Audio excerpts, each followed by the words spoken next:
नारियल। शहर से दूर एक छोटे से गांव में बिट्टू नाम का एक किसान था जो अपनी पत्नी रूपा के साथ रहता था। वो बहुत गरीब था लेकिन हमेशा भगवान का शुक्र अदा करता था। वो थोड़ा बहुत कमाता और उन्हीं से अपना घर चलाता, लेकिन उसकी बीवी बहुत लालची थी। ए जी, मैं कब तक यूं चूल्हे पे खाना बनाती रहूं? आप कब बड़ा हाथ मारेंगे और खूब सारे पैसे लेकर आएंगे? जरा मुझे भी बता। अरे रूपा, मैं कोई सोने की फल नहीं उगाता जो तुम्हें बोरिया भर भर के पैसे ला कर दूं।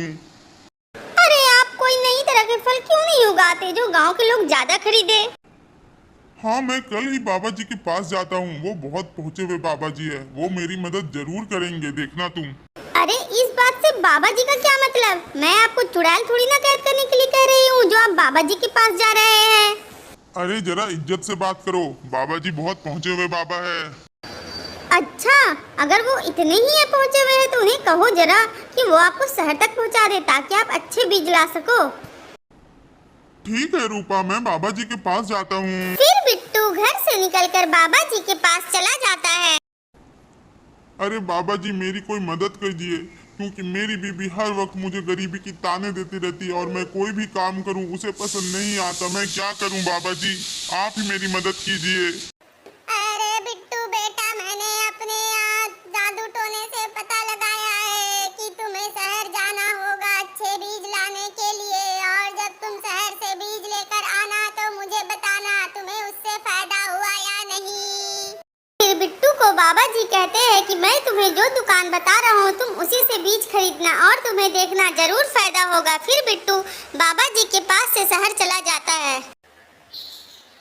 अरे भाई, इतनी हैरत समय दुकान को क्यों देख रहे हो? क्यों, तुम्हारे दुकान को नजर लग जाएगी क्या? नहीं भाई, कुछ लेना है तो बताओ, गुस्सा क्यों करते हो? अरे नहीं भाई, मैं यहाँ पे 600 मील की दूरी तय करके आपकी दुकान को देखने नहीं आया। जाहिर सी बात है, मैं कुछ लेने ही आया हूँ। अरे ठीक है भाई, बताएं क्या लेना है आपको? भाई मुझे अच्छी सी बीज दे दे।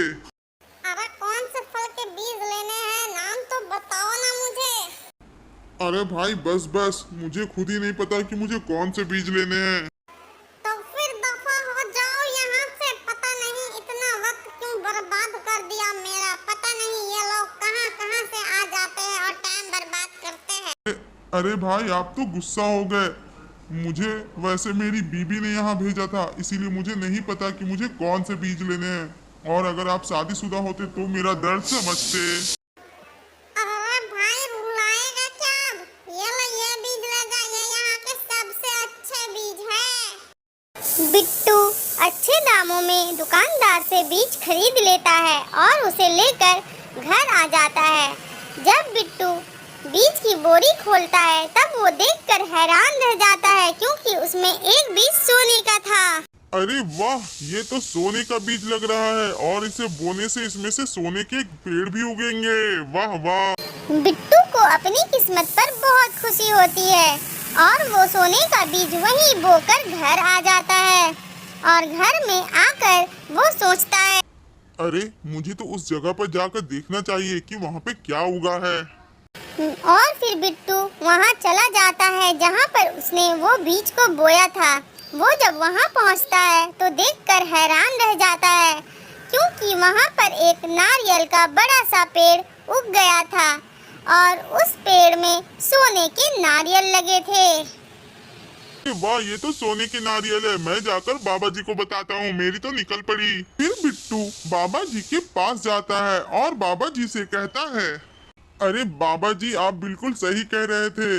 मैं बहुत अमीर हो गया हूँ, क्योंकि जो बीज मैं लेकर आया था उससे सोने के नारियल वाला पेड़ उग गया है और अब मैं बहुत अमीर हो चुका हूँ। बेटा, ये बीज एक जादुई बीज है जो तेरी बोरी में आ गई थी। ये सब तेरी ईमानदारी और मेहनत का फल है। फिर बिट्टू बाबा जी की बात सुनकर खुशी खुशी अपना घर चले आता है और अपनी बीबी रूपा को आवाज लगाता है। रूपा, रूपा, कहाँ पे हो रूपा तुम? अरे बाबा, इतनी जोर जोर से क्यों चिल्ला रहे हैं? अरे मुझे सोना मिल गया है। उफ, ए जी, लगता है आप सठिया गए हो। वो बाबा ही आपको बेवकूफ बना रहा है। अरे नहीं रूपा, जो मैं शहर से बीज लाया था उसमें एक सोने का बीज था और उसे मैंने बोया तो उसमें से एक सोने का नारियल वाला पेड़ उग गया है। वाह, सोने का अंडा देने वाली मुर्गी के बारे में तो सुना था, आज फल के बारे में भी सुन लिया। अरे रूपा, मैं सच कह रहा हूँ, जब मैंने उस बीज को बोया तो उसमें से एक नारियल का पेड़ उगा और उसमें सोने के नारियल लगे हुए थे। क्या? तब तो हम बहुत अमीर हो गए। हम बहुत अमीर हो गए हैं। बिट्टू हर रोज उसी खेत में जाता है जहाँ उसने सोने का पेड़ लगाया था और उससे एक नारियल तोड़कर उन्हें बाजार में बेचकर खूब पैसा कमाता है। वहीं बिट्टू का दोस्त, जिसका नाम सोहन था, वो बहुत लालची और कपटी था। वो कोई भी काम नहीं करता था। अरे उठ जा रे, कितना सोएगा और कब तक पलंग तोड़ेगा। अरे मोटी, थोड़ा सो लेने देती तो क्या हो जाता। मैं नींद में कितने मजे की कबाब रोटी खा रहा था और तू मुझे जगा दी।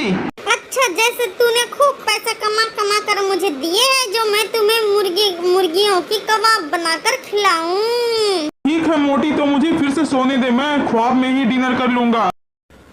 अरे अब तो तुम मुझसे बिल्कुल भी प्यार ना करे, शादी से पहले तो बेपनाह प्यार करता था। अरे हाँ, पहले मैं तुम्हें बेपनाह चाहता था और अब मैं तुमसे पनाह चाहता हूँ। अच्छा ठीक है, जितना मुझसे बहस करने में टाइम बर्बाद करे उतना कमाने में क्या होता था, आज हम बहुत अमीर हो जाते। अच्छा, अमीर होकर क्या करे, तू तो फिर भी मोटी ही रहेगी। अरे मेरे सामने ज्यादा जबान मत चलाइए, वरना तुझे काट कर यहीं गाड़ दूंगी। तो बहस करना ही बेकार है, इससे अच्छा है मैं बाहर ही चला जाता हूँ। अरे हाँ, निकल जा अपनी मनहूस शक्ल लेकर, यहाँ से दफा हो। गुस्से से घर से निकल जाता है और वो रास्ते में सोचते हुए जा ही रहा था कि वो कैसे अमीर बनेगा। तभी उसे बिट्टू नजर आया, जिसके हाथों में बहुत सारे पैसे थे। अरे बिट्टू भाई, इतना पैसा कहाँ से लेकर आ रहे हो? अरे भाई, ये एक राज है। बिट्टू भाई, मुझे भी ये राज बताओ। सॉरी सोहन भाई, मैं आपको ये राज नहीं बता सकता, रूपा मुझसे नाराज हो जाएगी। अरे बिट्टू, तुम्हारी पत्नी को कौन बताएगा, तुम मुझे ये राज बता दो, मैं नहीं बताऊंगा। अरे नहीं सोहन भाई, आप एक नंबर के लालची इंसान हो, मैं आपको नहीं बता सकता। बिट्टू सोहन से ये कहकर वहाँ से चला गया। तब सोहन सोचने लगा, जरूर दाल में कुछ काला है। आखिर इस मोटे बिट्टू के पास इतना पैसा कहाँ से आया? मैं कल इसका पीछा करता हूँ और देखता हूँ ये इतना सारा पैसा कहाँ से लेकर आता है। फिर जब अगले दिन बिट्टू नारियल तोड़ने जा रहा था, तब सोहन उसे छुप कर देख रहा था और वो उसका पीछा करने लगता है। जब वो नारियल तोड़ता है, तब सोहन उसे देखकर हैरान रह जाता है। वाह, ये तो सोने के नारियल है, मेरी तो निकल पड़ी। मेरी इस वीडियो को लाइक सब्सक्राइब जरूर करें।